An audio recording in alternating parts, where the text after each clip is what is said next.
السلام علیکم ویورز، بسم اللہ الرحمن الرحیم۔ آج کی ویڈیو میں ہم دو دوستوں کے درمیان صفائی کی اہمیت پر مکالمہ پڑھ رہے ہیں۔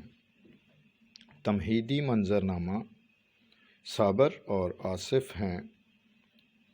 صابر اپنے دوست آصف سے ملنے اس کے گھر آتا ہے اور اس سے ہم کلام ہوتا ہے۔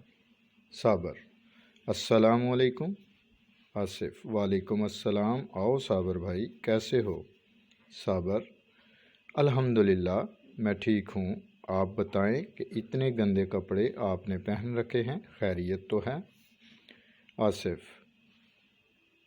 رات دیر تک جاگتا رہا ہوں، ابھی بیدار ہوا ہوں اور ابھی ہاتھ منہ نہیں دھویا۔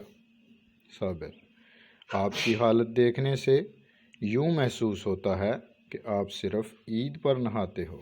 آصف: نہیں، میں ہر جمعے باقاعدگی سے غسل کرتا ہوں۔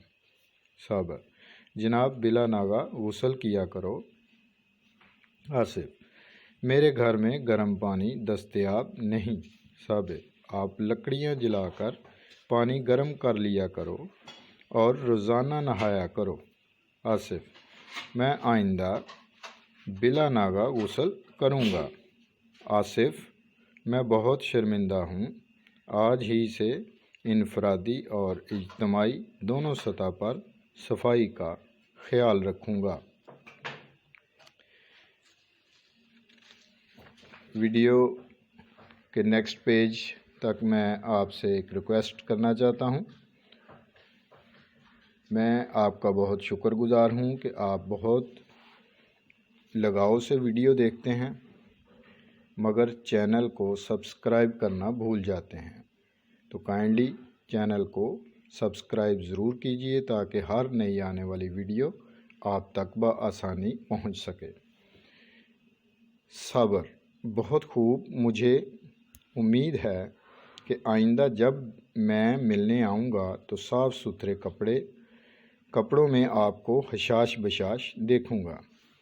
آصف: انشاءاللہ ضرور۔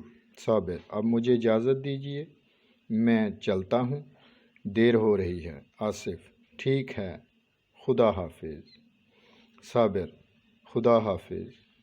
اختتامی منظرنامہ صابر مرکزی دروازے سے نکل کر اپنے گھر کی طرف روانہ ہو جاتا ہے۔ اپنا خیال رکھیے گا اور یہ جو مکالمہ نویسی ہے اس کو دہرائیے تاکہ آپ کو کسی بھی گفتگو کو لکھنے میں آسانی ہو سکے۔ اللہ حافظ۔